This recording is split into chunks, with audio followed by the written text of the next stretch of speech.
Are you asking me all these questions so you can use it against me? I'm actually asking you all these questions because all I want is the truth.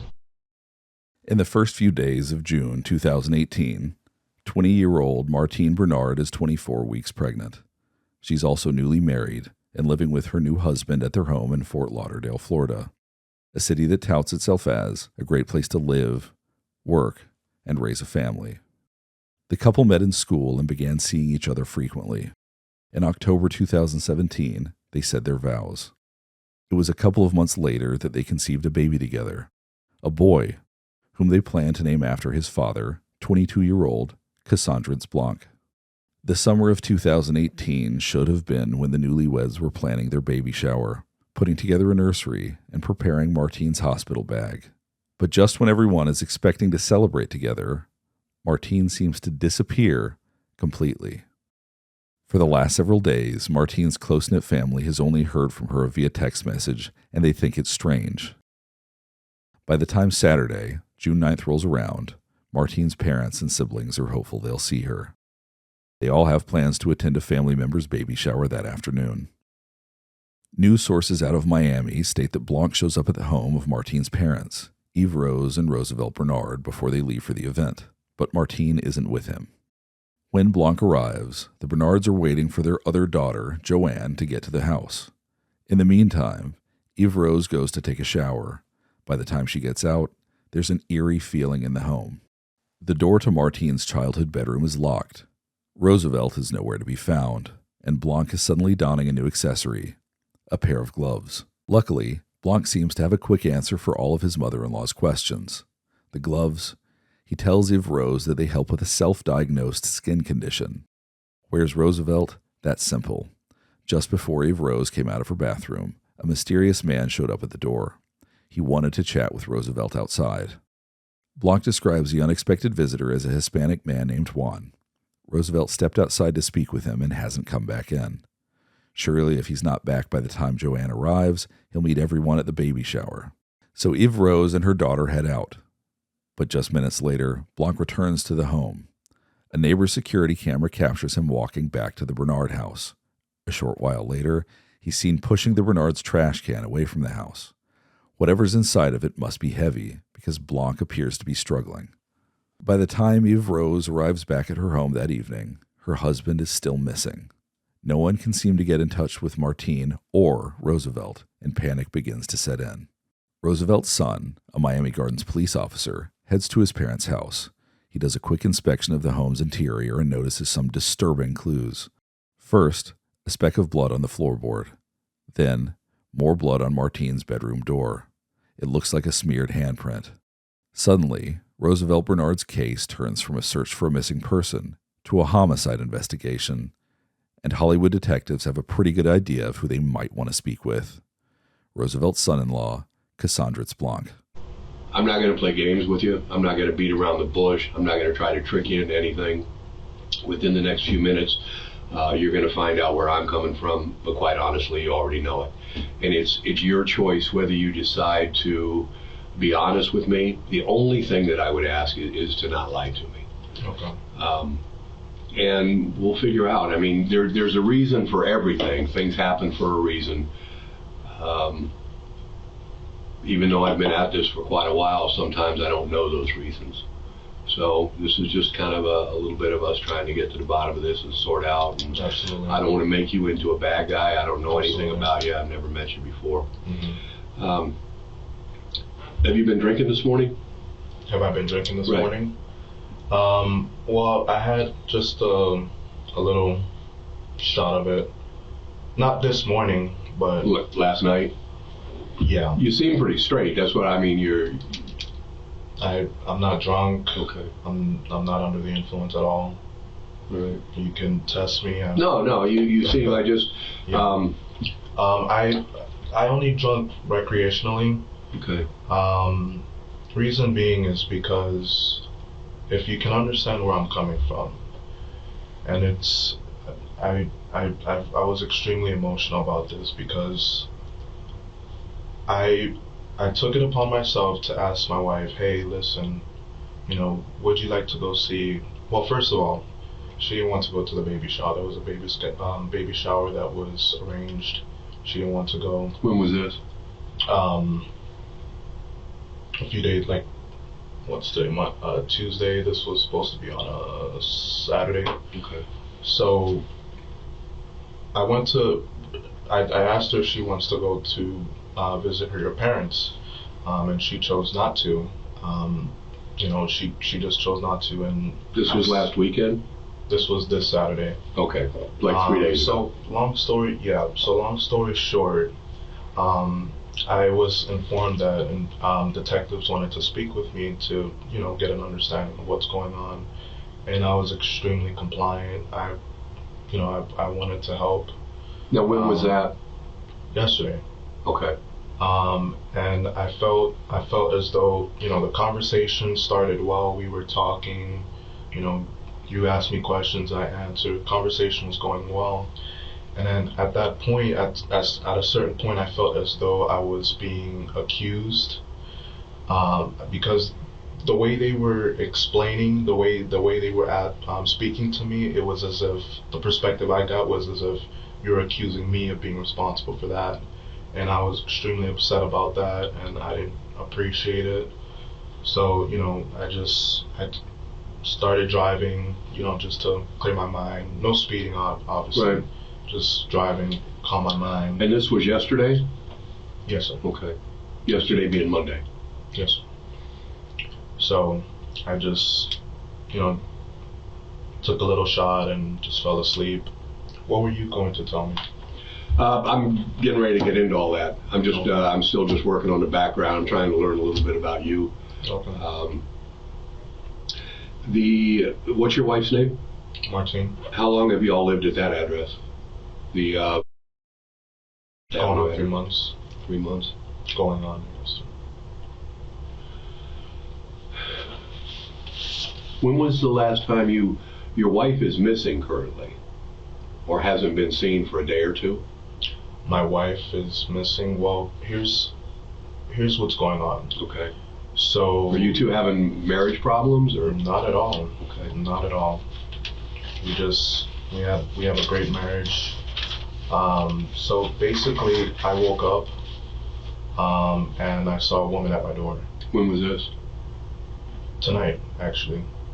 Okay. There was a woman at my door, and I was startled. Who are you? And she explained to me that I'm Martine's friend. She explained to me that you paid for the cell phone. You bought her the cell phone. Do you want her belongings, or should I just throw it out, or burn it? She gave me those options, and I said, well, I want it. I mean. Now it's like 7 o'clock Tuesday morning. About when was this? 5 a.m. Okay. Or 5 a.m. Early this morning. Yes, sir. A couple hours ago. Okay. Yes, sir. And I've never met her before. Never seen her in a day of my life. It seems Blanc has been around for more than one surprise visit from a mysterious stranger in the last several days. When Hollywood investigators questioned him about Roosevelt's disappearance, he stuck to his story that Roosevelt had stepped outside to speak with Juan. Now, Blanc tells the detective a similar story related to his wife's whereabouts. I was really scared because, like I told the previous detective, that this is why I didn't want to give my address, for one, because I didn't want people knowing where I live, trying to kill me, kidnap me, torture me, beat me up, whatever. I didn't want to be a victim of anything. So I've got to ask you one thing. Have you ever been treated for mental illness? Mental illness? Right. Do you say I have mental illness? No, I'm asking you if you've ever been treated for it. I don't have mental illness. I didn't think so, but again, I don't know you, so I just have to ask. So the woman shows up, you don't know this woman? Describe her for me. She's black. She said her name was, I think Shawnee, I think that's what she said. She's black. She has braids, a little short. She came inside my apartment. Older, younger? Younger. She looked young. Like what age? She looked 19. Tall, skinny, short, fat? Short, skinny. And I asked her, how did you come in? She said, I used her keys. I put it down in the kitchen. Now, she knocked on the door, or you opened the door? She walked herself in. Okay. She walked herself in, and she just explained to me, here, read the text message. Hold on. The keys, she let herself in with whose keys? Martine's keys. And she had some kind of rag in her hand, and she just threw her belongings towards me. Where are Martine's keys? In the kitchen. She says. In the kitchen in your apartment? She says yes, that's Okay. where she put it. Yes. What do her keys look like? It's got a big M. Okay. Yeah. What did she do with her belongings? She just threw it at me. What were her belongings? Her cell phone, her clothes, and she said she left the bag in the kitchen along with her keys. Now, where's the cell phone now? In the room In where I whose- was sleeping, in the bedroom. She showed you a text message. On whose phone was the text message? She told me, why don't you check the text message that she sent you? And I opened the text and I read it. And it's basically Martine just saying she's had enough. I've just read quickly, and she telling me she loves me. She doesn't want me to go through anything like that, you know. And I was just stunned, and I said, where is she? And she said she's with my brother, and they're doing it right now. Basically, I read the text message. She was explaining,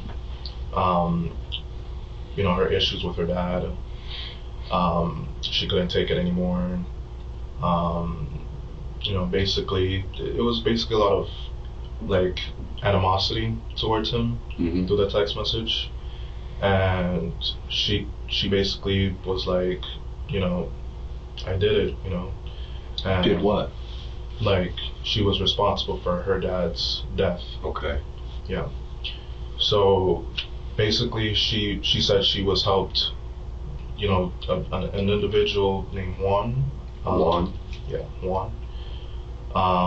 And she said she took something about taking care of him too.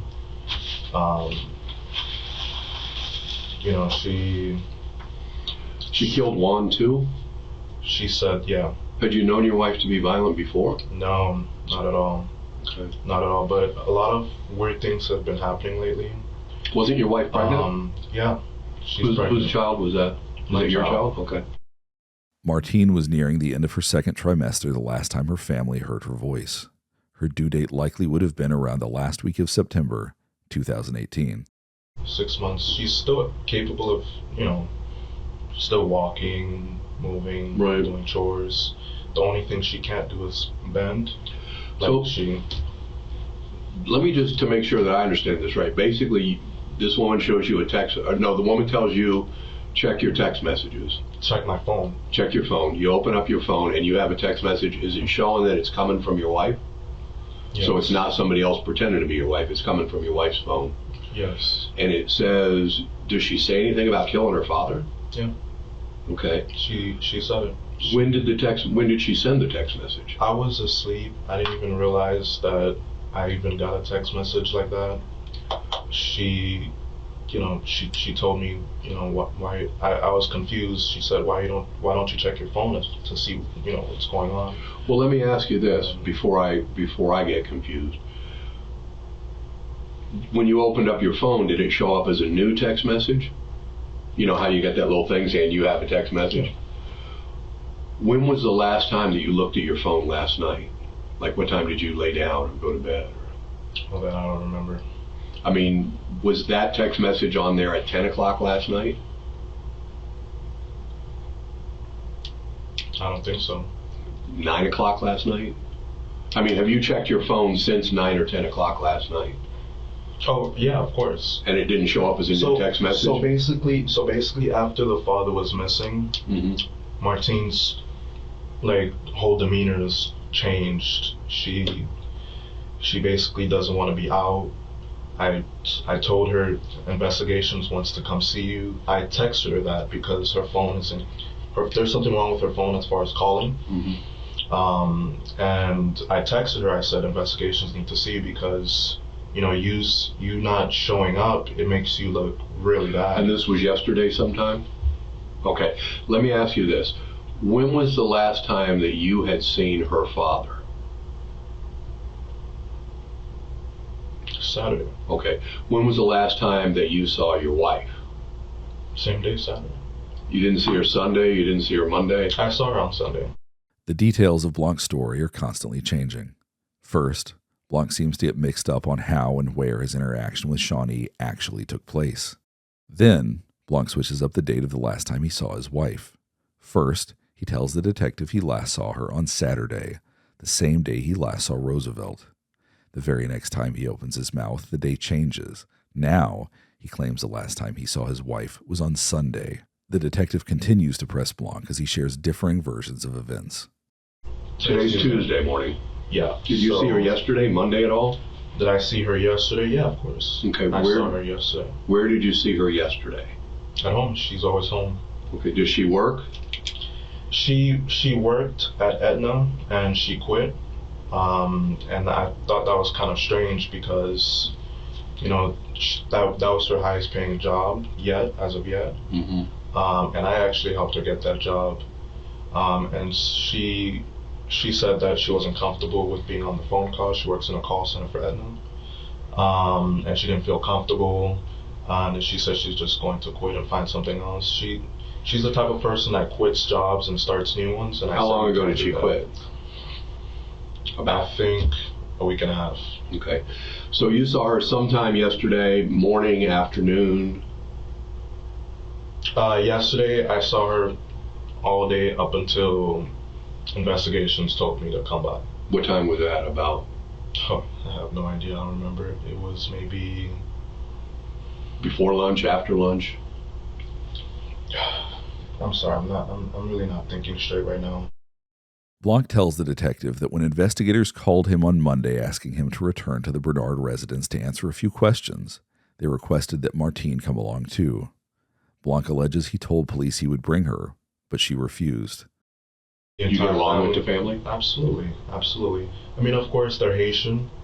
They have their ways of education first. Just if you know anything about Haitian parents, they are the typical Haitian parents. But I've never had an issue with mom. Never had an issue with dad.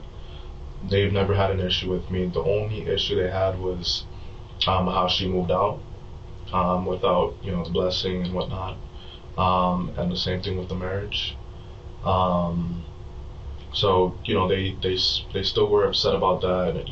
How she did that and we didn't finish school, and what have you. I'm sorry. I find it's an interesting story, but let's go back to, so you leave. She's in bed. Yes, sir. You go down and you talk to Hollandale or Hollywood? Hollywood.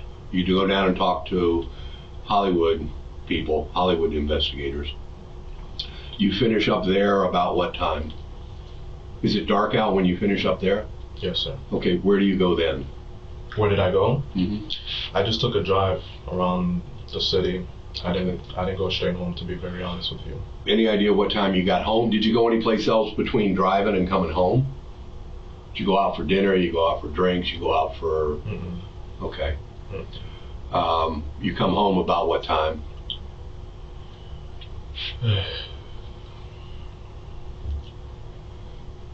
I believe it was...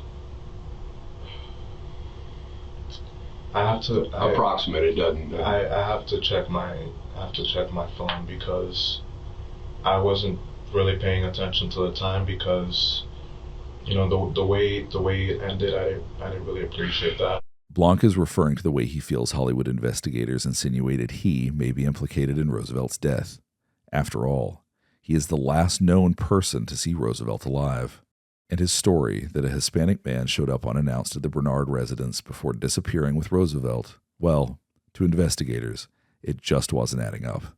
I showed up, I gave you my side of the story, and they started to tell me how, we didn't see a Hispanic man in front of the door, or a van, not a Hispanic man, the van. And I'm looking at them, how are you going to tell me if that's exactly what I saw in the background, a van? I'm not crazy at all. I mean, you can have a physician test me. I mean, I'm not mental at all. I know what I saw. I was just very sensitive. Well, that's an issue that you have with them. But so I'm just trying to sort out That's the reason why I was driving around the city. Plus, I felt as though because after they asked me for my address, and I declined that because I do have that right to decline it. They thought it was suspicious of me to just decline giving my address. I can understand why, and I gave them my reasoning as far as why not, because I don't want anything to happen to me. Well, now obviously you guys already know where I live. It's now going to be on a report. That's what I didn't want to, that's what I wanted to prevent. So that's why I declined. So I felt as though I was being followed. That's separate. That's I mean, you felt you're being followed by what? Hollywood police. Blanc's feeling was right. Their conversation at the Bernard home on Monday left investigators with an uneasy feeling. Police began to surveil him that night. First, they followed Blanc to a Walmart where he purchased a pair of rubber gloves. Then, outside his home, investigators watched Blanc struggle to move another trash container. By early Tuesday morning, investigators had gathered enough evidence to bring Blanc in for questioning. So this woman shows up this morning somewhere around, what did you say, 4 o'clock? Yeah. And tell me again, she knocked on the door and woke you up, or she came in and woke you up? She opened the door. Did you wake up when you heard the door open, or did she wake you up? She woke me up. How? She just, hey. She came into your bedroom? Where were you sleeping? In the bedroom. You didn't hear her come into the apartment? Well, we just moved into the apartment. When I'm asleep, I don't really hear anything unless you're yelling at my ear. So the woman tells me that another one of the belongings was the hand truck. She carried all this in? No. She told me where it was located. She said it was located underneath the leaves. And under what leaves? Under the leaves, and she said there was blood on it. And I said, "Are you serious?" And she said yes. Blanc claims he had purchased the hand truck to move a new refrigerator into the home. But when the detective questions him further, Blanc says he since sold the refrigerator. As the story progresses, Blanc tells the detective that the hand truck has also been disposed of. Under the leaves where? Under the leaves, where the vehicles are parked. Okay. Yeah. Like, is there a pile of leaves there? Or? Yeah. So the woman comes in, she's inside your house, she gives you your wife's phone, and what else does she give you? And she tells me where the hand truck is located. Okay. So that's... When was the last time you saw the hand truck? Well, it was sitting in my apartment. When you went to the police interview yesterday? It was in my apartment. So... And when you came back last night, where was it? Well, she told me it was downstairs and it had blood on it, and I never had blood on my hand truck, so that's why I took some cleaning gloves because I didn't want to touch all of that, and I just took a trash bag. It smelled really bad, and I just took it. The hand truck smelled bad? And I threw it out. Yeah. Okay. And who did this woman say she was again? I just said it. I forgot the name. According to Blanc's statement less than 30 minutes prior, her name was Shawnee. It's clear he's losing track of all the nameless people he claims were showing up at people's doors over the last few days. One detail he does have straight: Blanc alleges Martine is her own father's killer. According to Blanc, his missing wife allegedly claimed 2 lives in the last week, potentially making her a serial killer by definition. Basically, my wife, she texted me a huge paragraph, Right.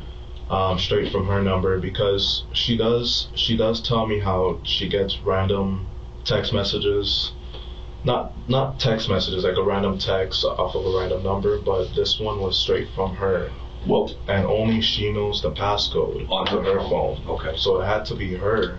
So you don't know her passcode? Not at all. So in this message, and we'll try to pull that up down the road here, she tells you that, if I understand you right, basically she admits to killing her father. She talks a lot. How did her father die? Her dad? Yeah. She shot her. Him. She Okay. shot him. So she says that she shot her father, and the man that helped him, Juan. She shot Juan too. Something about she sent me a text message, like towards me. Mm-hmm. It started off with "I love you, Cassandritz," and then she sent me a paragraph's worth, and then she also sent me what she sent her sister. She said, and I'm reading this, and I know it's towards her sister because you see her sister's name comes up a lot, Joanne, Right. Joanne.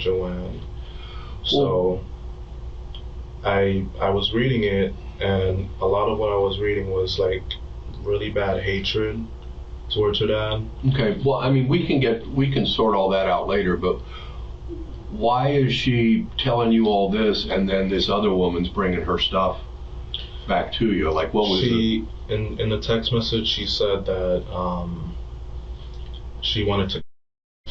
Mm-hmm. And after she died, she wanted to be burnt, like into fire. Did she say how she was going to? A gun, using the woman's brother's gun. What kind of? Does she have a gun?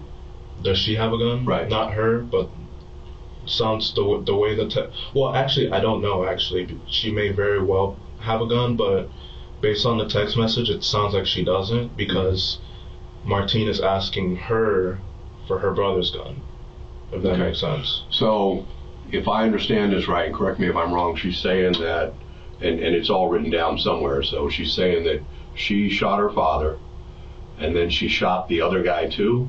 Yes. So that's 2 of them. Mm-hmm.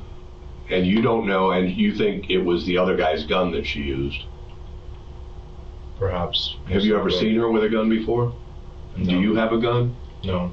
Okay. And speaking of, so basically another thing she gave me, like threw at me, was the gun. Mm-hmm. Blanc tells the detective that the mysterious woman gave him the gun and told him he may need it. He says the gun, along with a whole case of ammunition, is now in his bedroom. Although he made the mistake of touching it, he claims he never used it. Okay. Anything else that this woman brought in that you can think of?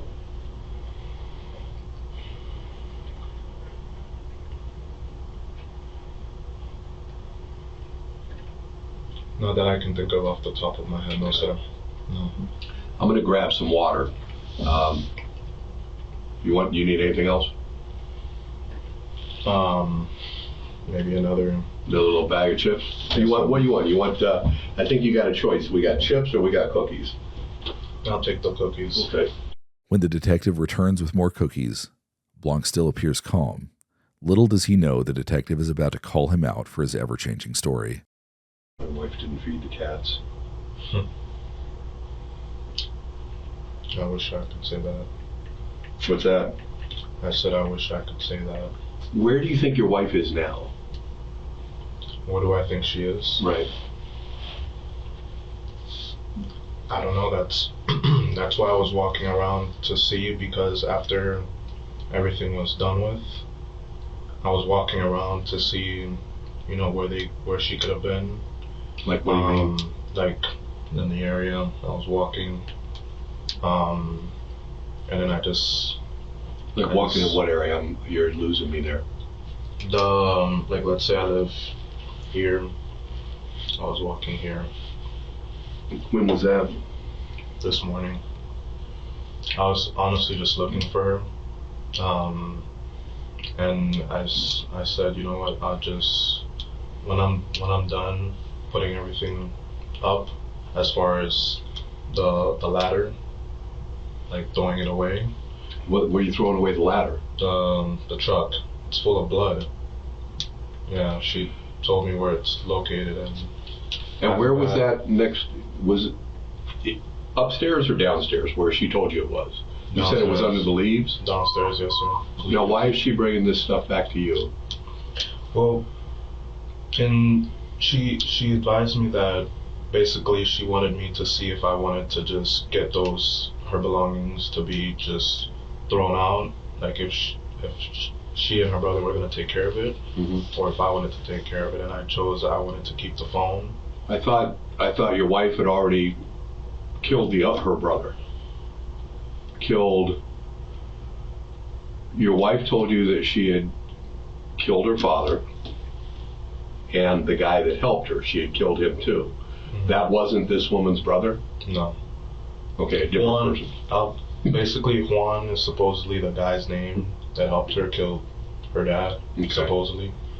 And how do you know Juan? I don't know Juan at all. I don't even know him. And then the brothers, she didn't, as far as I know, she didn't kill because she wanted to, based on the message, she didn't want to, like I said. Well, did this woman say that your wife was already dead? This one that she said my brother is taking care of it. Cassandritz, I just want to make sure that I've got this right, because I don't want to take notes and be completely off on this. If you go down and you talk to the Hollywood guys, they're getting a little confrontational with you, it kind of throws you off. You leave, somebody's following you. You go back to your place. Two cars. A couple people are following you. You go back to your place, you do a shot, you crash. You're not that concerned about your wife because you get a text message from her saying that she was there when you left at about 7 p.m. Monday. About 6 p.m. Monday or whatever it was. I wasn't concerned because I left. And she sent you a text message I saying... left and she was there. And when I said I'm coming to pick you up, she was like, I'm at the... Joanne picked me up to go to the movie theater. And this was sometime around... After... When I said, you need to go to see Investigation. Okay, this was after you'd already talked to the investigators. Right. 8 or 9 o'clock. After I texted her to say, I'm coming to pick you up so that we can go together for you to speak to Investigation. Okay, and so 8 or 9 o'clock last night. And it's like something like that. And okay. It's like she... Well, bear with me for a minute. We'll come back to that. So that's the last time that you actually hear from her, correct? Well, that you're actively texting back and forth. You go back somewhere around midnight, before, after, have a shot, and crash. Next thing you know, it's somewhere around 4 o'clock, and there's a woman in your bedroom that you don't know who she is. She's waking you up. She tells you to check your phone. Am I right so far? Because I don't want to be putting... I just want to make sure that what I've got is... Yes. She tells you to check your phone. You've got a message on there from your wife that says, condensed version, I killed my father, I killed this other guy. Basically her admitting what she did, her saying she's scared to go through consequences, and then her saying she's just gonna... Okay, so she admits with the woman's brother's gun. Did she say that in the text message? Yes. So she tells you, I killed my father, I killed the other guy, and I'm not going to turn myself in. I'm going to with my friend's brother's gun. I think that's why she wasn't right. To answer your question, yes. I think that's why she didn't want to confront Investigations. That's why she didn't want to show up since the moment we found out Dad was missing, that's why she didn't want to. I feel like that's why she didn't want to show up. So this woman's basically coming in saying, telling you that your wife's dead, or pay attention, your wife's dead, and here's a gun that she used. No, she said that my brother's taking care of it. You're probably going to need this. So that's not the gun that your wife killed her father with? I believe it is, because she just handed it to me, and it seems as though that is her brother's gun, because based on the text message, her brother is the one that's using the gun so that she can. So it may very well be she either doesn't have one or has one. I honestly don't know these people. So do you think that's the same gun she used? I mean, the way she said my brother's taking care of it, it sounds to me like maybe he was either helping her with the process or cleaning out the aftermath or whatever. Okay. But was your understanding was that that gun killed both her father and her? Yes. I want to make sure that you understand me, because I appreciate you talking to me. I appreciate you listening to. I've talked to you. I've asked you some questions. Some of them you've answered honestly. Some of them I don't think you have. But at least. Which one do you think? Well, I'm getting ready to tell you. At least you're speaking to me. Obviously, you've got to know you're in some pretty serious trouble now. I mean, you're the police department. They grabbed a hold of you. They put you in handcuffs. They put you in the back of the car.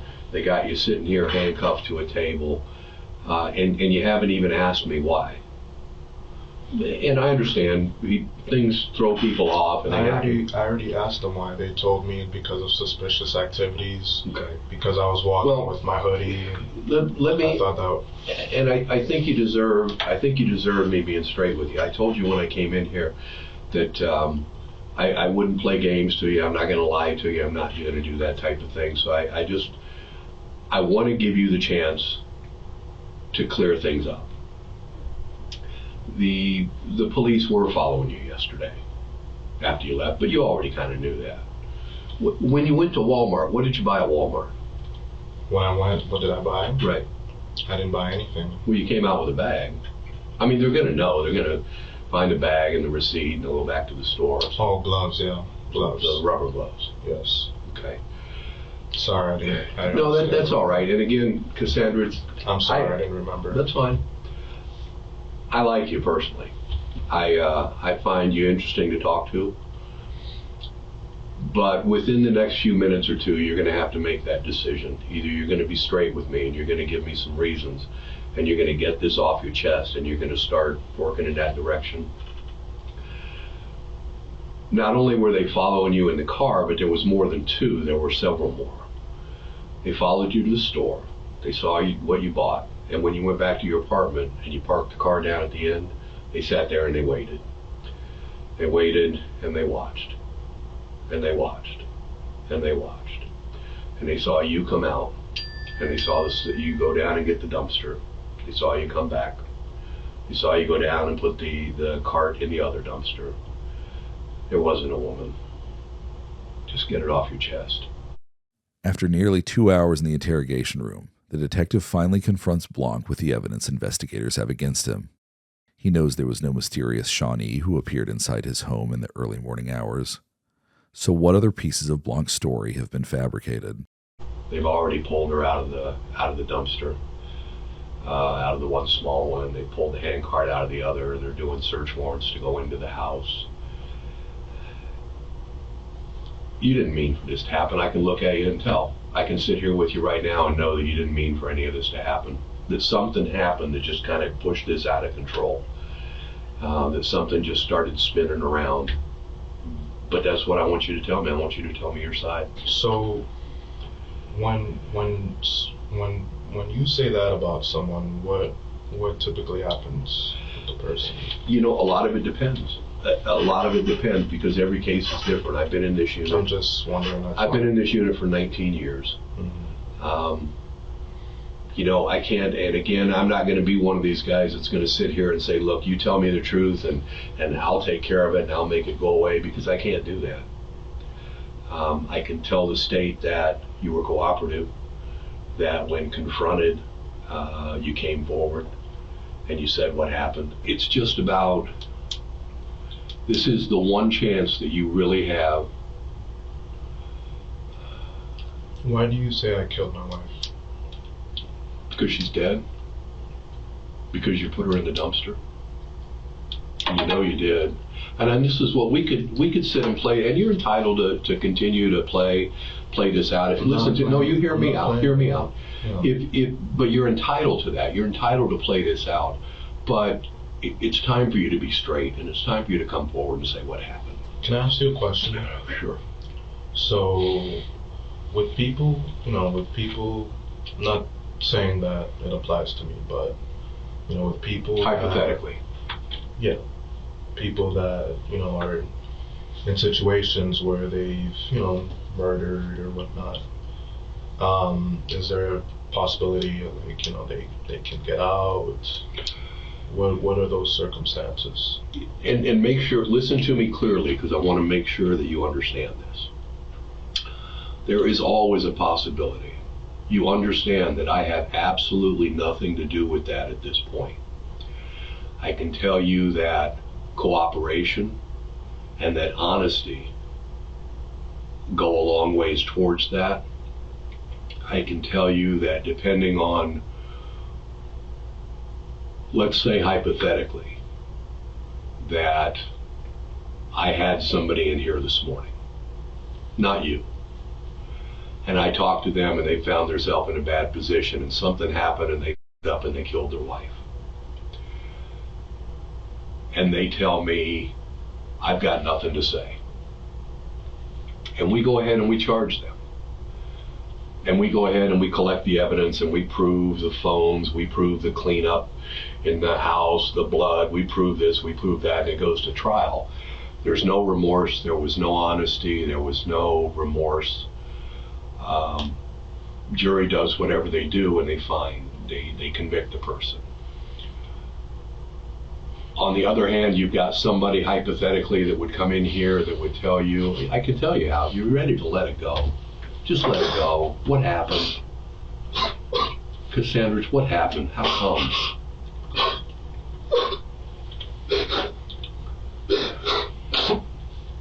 Where did it happen? My life is done. It's just water.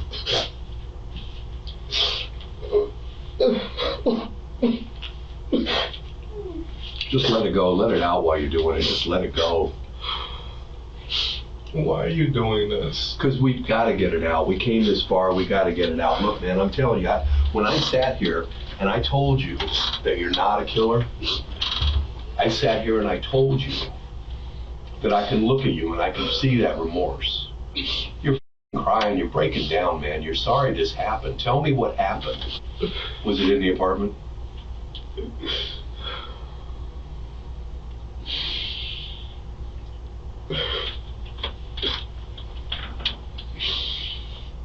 I'm gonna get in prison.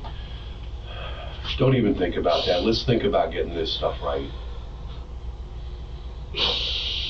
Where did it happen?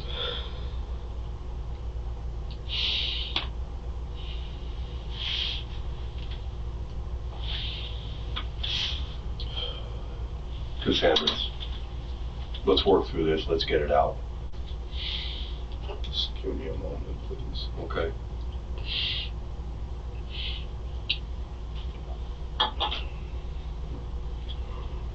But I only want the truth.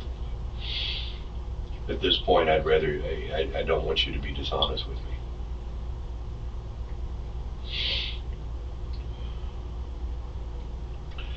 No lies, no half-truths.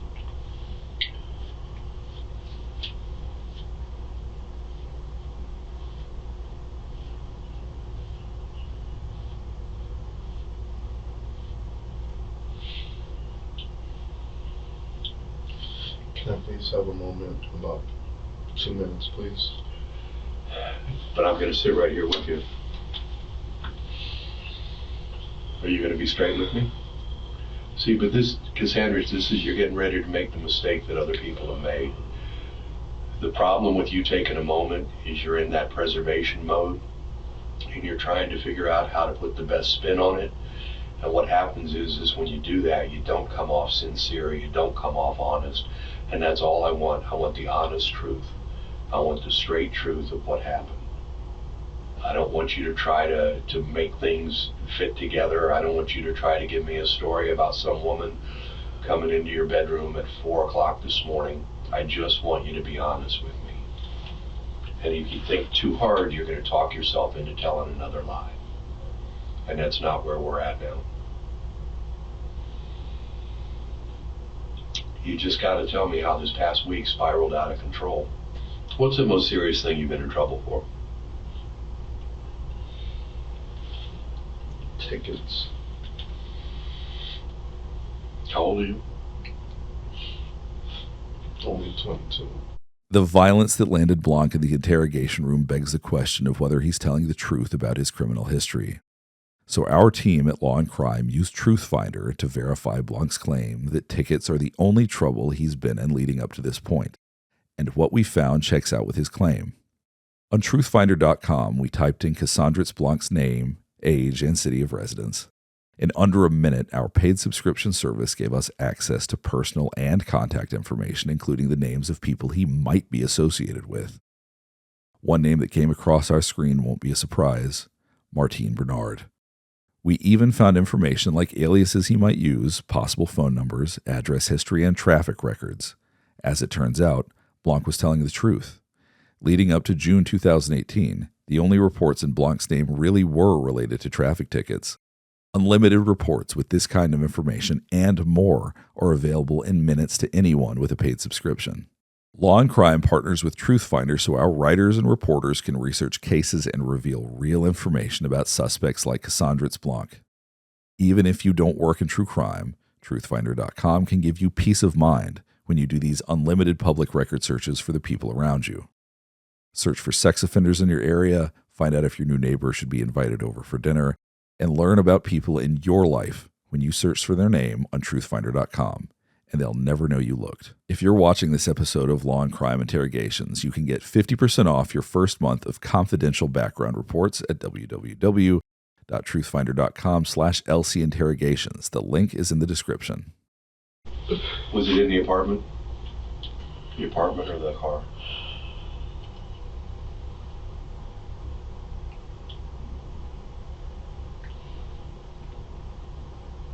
The apartment. Are you going to tell me what happened? Just let it go. Let it go. I'm going to give you the same respect I have from when we first walked in here. I can tell that you're not a bad guy. But you got to tell me what happened. What day did it happen? This is Tuesday morning.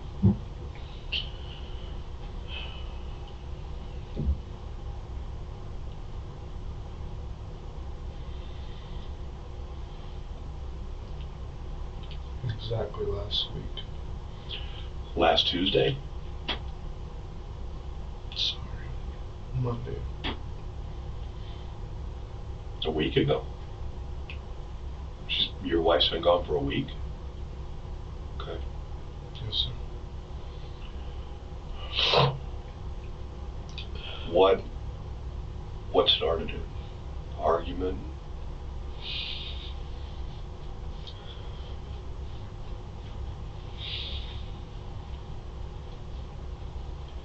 It hurt me a lot, because her sister's best friend,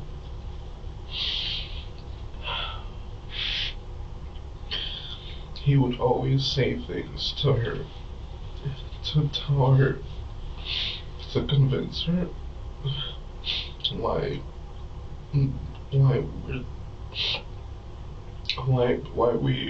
we shouldn't be I felt like he always tried to mess up what we had together. Was he hitting on her? It came off as not as him hitting on her, but it came off as him, just wanting to have her. To not have her, I'm sorry, to be with her. He would always tell her how I'm not good for her, it's a mistake. Just giving her reasons why we shouldn't be together. And then, what was his name? JB. Jamie? JB. JB. Yeah. Anytime we had an argument, she would go to him and open up to him. And I told her that's really disrespectful because, it's not for you to do that. It's not respectful. It's like as if you're going to someone else for closure, and I don't do that to you. I don't go to another woman for closure. You wanted to keep your business in your house.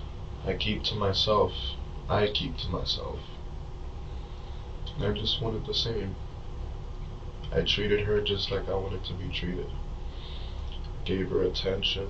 I gave her respect. So much respect. I showed her love. I showed her what it means for someone to really love you. I did everything that I would want to have done to me. And she wasn't doing that. She was hurting me a lot. And this is the first time I'm actually expressing myself, because I hold it in. It's been going on for months and months and months and months. I'm happy with her. I'm extremely happy with her.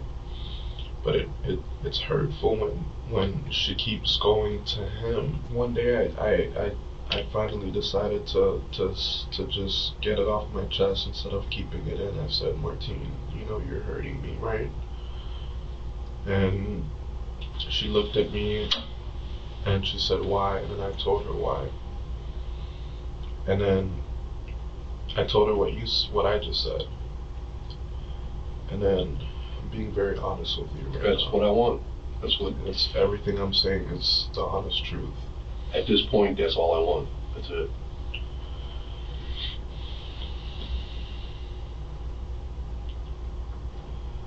So I told her, you're hurting me, and she asked why, and I explained it to her, and she rolled her eyes, and she just disregarded what I said, and I said, you don't care? And she looked at me in the eye and said, honestly, I don't feel the same way that you feel. I don't care, she said. And I asked her 3 times to make sure. So you don't care? No. You don't care? No.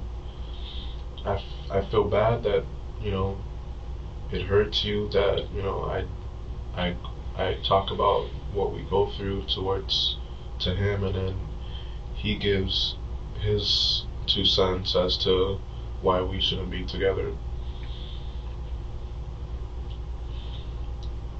But she said she didn't care. She looked at me and she said she didn't care how I felt. And I said okay. And I knew she was gone. I went to bed, in pain. Just went to bed. And early, and woke up in the middle of the night to go use the bathroom. And I looked at her sleeping, and I was like, you don't care? So I went into my car, I got the gun, and I shot her while she was sleeping. Where did you shoot her? We were sleeping in the living room, and I shot her. What part of the body? The head, How many times? just once. You felt bad right away. Of course, I felt really bad. Whose gun was it? I felt so bad. I didn't mean to do that. But I knew I did. And I knew if anyone found out, that's it. I'm done. Whose gun was it? I went online. I did whatever I could. I just had it there, you know, because she was having a baby, and I just wanted to have it there, you know, just in case. If anyone, you know, just wanted to protect my family. But where did you get it? So I got it online. I bought it from someone. I met him in person. I gave him $500 cash. Oh, you bought it locally here? You didn't do a bill of sale or any of that kind of stuff? That's another charge. Finally, the detective has a confession from Blanc.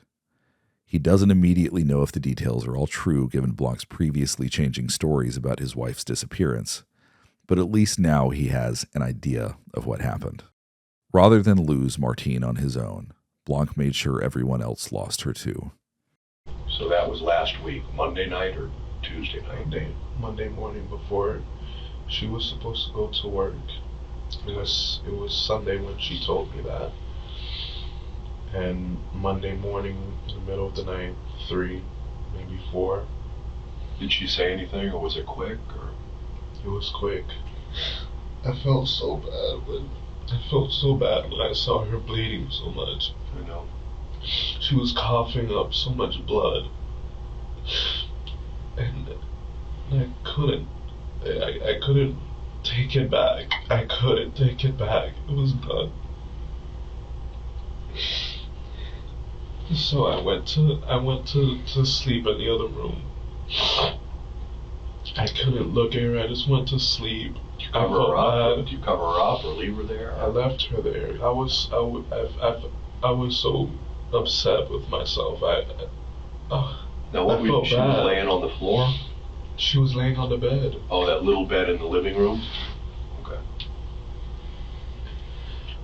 And then when I woke up in the morning, I saw all the blood. I tried to clean it up, little by little. Just clean it up and just, you know, take paper towel, clean it. What'd you do with the paper towels? I threw them out. Where? Trash, you know. The dumpster downstairs or the... This was last week. It's already gone. What'd you do with her? So, slowly, little by little, you know, I cleaned the bed, threw the sheets out, threw the bed out. How'd you get the bed out? Well, I deflated it. Oh, it was an air mattress. I folded it. I threw that out, and then at that point she was on the floor. Where'd you throw the mattress out? I threw it in the trash. The same dumpster there? The one by the stairway or the one farther down? Yeah, Which one? the stairway. That's probably been emptied since then too. Say it again. Has that one been emptied? The big metal one or the little plastic one? You know, like the trash bins or the big metal? Like the one Waste Management picks up. Okay. And then it came down to her body. I tried so hard to get her up. I couldn't. She was heavy. She's, you know, pregnant. I felt bad, but I was I was so scared of the consequences as well. I understand. I didn't want to go to prison. I didn't want to be. I didn't want to go through it. It was a mistake. So I did everything I could to try to get her out. It was just a goal to get her out. You know, before I took her out, when I finally was able to take her out, I actually even with the blood, I actually kissed her on her forehead. Before that, because she was so heavy, I tried, you know, I tried to as best as I can to do it one by one. Like, I was very desperate to just get her out, you know, because of the consequences. I was very desperate, and I understand. I you know, tried to see if I can cut her head, cut her hand. Did it work? No, I couldn't finish it. I felt bad. When investigators locate Martine's body in the dumpster outside the apartment she shared with Blanc, they can tell she has been mutilated. Blanc's attempts to dismember his wife were unsuccessful, but there was clear and brutal damage done to her body. Were you able to cut her into pieces at all? No, I couldn't finish. I felt really bad. I started it, but I didn't finish it because I felt bad. And when I finally was able to get her the way I needed to, like in the dumpster. How did you do that? How did I do that? So basically, I took the dumpster, I saw it, and then that's when the idea came. I can just bring it upstairs. It has a wheel. It's big enough. I can just lay it down, put her in. Did you get it all the way upstairs? Yes, sir. Okay. Yes, sir. And you did that this morning? Oh. When did you bring the dumpster upstairs? This morning, yes, sir. Like 3 o'clock or whenever it was, 4 o'clock? Or? No, sir. Wait. Let me think about that. The detective reminds Blanc that investigators were surveilling him that morning. They saw him wandering around the alley and moving the trash bin containing something that appeared heavy. Blanc tells the detective he must have moved the bin during the daytime because there were people outside and cars parked in the lot. He says moving the trash containers downstairs and outside was difficult. The container kept falling, and he had to make sure his wife's lifeless body didn't spill out in front of any bystanders.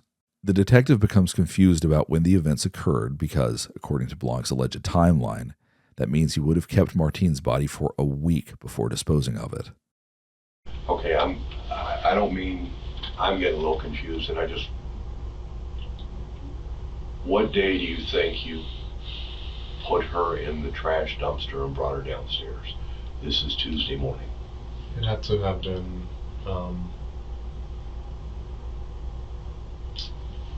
confusing myself as well. It had to have been Monday morning. Yesterday sometime? Yes. Okay. What else were you throwing away this morning? I was throwing away the heavy-duty truck. I was throwing away... Now, where did you put that? In the dumpster. The waste management dumpster. You killed her last Monday night, Tuesday morning, or Sunday night, Tuesday morning. So, last week. Monday morning. Monday morning. Where do you leave the body? Who? Do what? Who? Where do you leave your wife's body? Just right there? For Monday, Tuesday, Wednesday, Thursday? Yes, sir. Do you cover it up? I mean, by that point, it must be starting to decompose. It was smelling really bad. Okay. And decomposing. What were you doing for the smell? So what I was doing for the smell was I would just try to take out as much as possible that had blood, clean up the blood around her. You know, I used the Clorox, the bleach Clorox, to mop around her so that the smell can at least go away, and then to get that down as much as possible so I can. I mean, she sat there for 4 or 5 days, 6 days. 6 days, maybe a week. What did you try to use to cut her? A knife. Kitchen knife, or is it one of the ones in the apartment still? It's gone. You threw that away with, is that thrown away earlier or thrown away recent? Every time I get a chance to get rid of things, I would get rid of them. Okay. Times at a time, so that way I can get as much done as possible. Once the detective establishes when Martine was killed and how her body was disposed of, he circles back to those text messages Blanc mentioned earlier. He quickly admits to sending the messages from Martine's phone. He also admits to 2 other murders, one being his unborn sons. You know you killed your son. I know.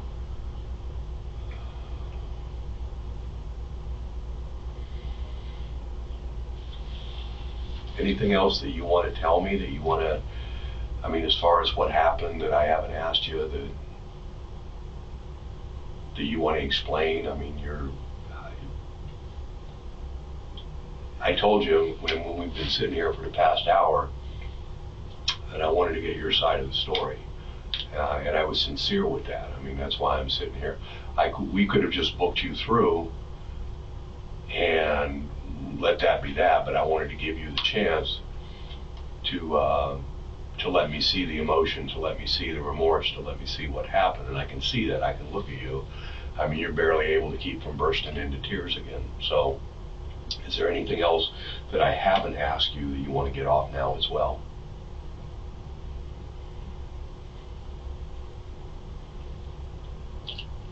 I was responsible for her father. I knew that. As a matter of fact, I'm going to, and as long as we're doing this all at one time, was he shot too? Yes, sir. How many times did you shoot him? Just once. Blanc admits to killing Roosevelt Bernard on the afternoon of June 9th. While Eve Rose was in the shower, Blanc followed Roosevelt into Martine's childhood bedroom. When Roosevelt turned his back, Blanc fired 2 rounds. A Hollywood investigator comes into the interrogation room to ask Blanc for the details of Roosevelt's death. He says he brought the gun with him to the Bernard residence, prepared to kill. The reason I did that is because I made a mistake, with my wife, and I was really desperate. I wanted to really not be, in this consequence. So, I sat there and I tried to think of how this can be presented. So I got the idea because I knew that if he came up deceased,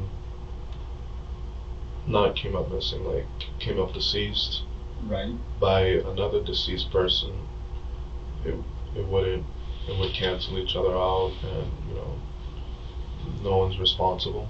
Okay. I was being very immature. That's what I was thinking. So that way, So is that why you actually went over to the house on Saturday? Is that why I went over to the house? Correct, because you orchestrated this plan, right? If one deceased person killed another deceased person, they cancel each other out. I'm correct, right? Yes. Blanc tells the investigator that he actually shot Roosevelt twice from behind. Then he callously disposed of the 68-year-old man's body. Once on the neck and on the back. And the reason I did that was because on the neck,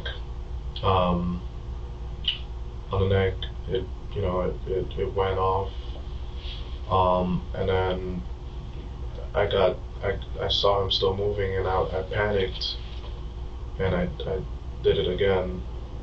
In the back, like upper back, lower back? I don't know. Okay. I think maybe the middle. Okay. Did you walk up behind him and do this? I didn't have the guts to do it. I knew this was something that I would have to do if I wanted to get myself out of the situation. And every opportunity that I knew I'd gotten to do it, my conscience, I basically, panicked and just didn't do it. Right, you're a human. Yeah, I'm not that type of person to do something like that. Some people can just walk up to someone and just shoot. Except Blanc did just walk up to Roosevelt and shoot. He just couldn't bear to look at him in the eyes as he pulled the trigger. So whenever I said, whenever there's an opportunity, just count to 3 and just do it. And then the opportunity came and my heart started racing. I just said 1, 2, 3, and then I did it. And all you see is he falls, and my heart was racing, and then he's still breathing, and I panicked and I just did it again, and then that was it. I counted to 3, 1, 2, 3, and I did it again on his back. So 3 times? Twice. Okay, twice. Did he? 1 here and 1 on the back. Okay. Did he stop moving after the second time? Yes, sir. Did you hear his breathing any longer? No, sir. And his wife was in the house, right? In the porch. In the porch, in the bathroom. You Yes. guys call that first room that you get into, I guess, the porch, right? It's enclosed though. Yeah. Obviously, you knew that they were going somewhere, right? Yes, sir. Okay. What did you do then? How did you conceal him from the rest of the family? So basically, I closed the door and I locked it temporarily, took the keys, threw it away. I took the keys for that particular bedroom and threw it away. Yes. Okay. And when they left, I took his remains, I put it in the dumpster. We're talking a dumpster, a garbage can, Yes, right? sir. With Yes. the wheels, like the city garbage cans. Yes, sir. Where did you get that from? Their garbage can, The one in the front or the one in the back? the front. Okay. How long did it take you to remove him? Took hours. Hours? Yes, sir. Okay. So, did you take the garbage to the front of the house or the back of the house? The front. You took it to the front of the house. Did you bring it inside? Did I bring? The barrel inside? Yes. It fit through the front door? Oh no, I brought it. I'm sorry, I'm confusing myself. I brought it towards the back to bring it to the house, and then I remember taking the trash out from the front. Okay, so you brought the barrel around back. Were you able to fit that barrel inside the house? Yes, sir. Okay, so you went into the bedroom and you placed him, if I understood you correctly, into that barrel. Yes. Okay. And then what did you do from there? So I started, cleaning up the blood. Put it, in a bag, and just cleaned little by little. I took the mop and mopped it thoroughly. I washed out the mop. I took out the trash. And before I left, I did another look around the house to see if anything else was out of the ordinary. When you took the barrel out, where did you go with the barrel? To the front, and I just, put the barrel on the grass, and I just left it in front of someone's home, and that was it.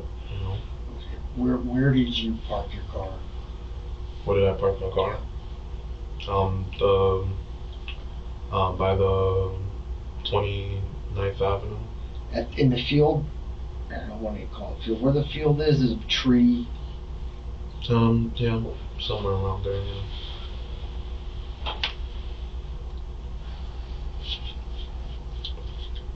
Let's see if I can show you because.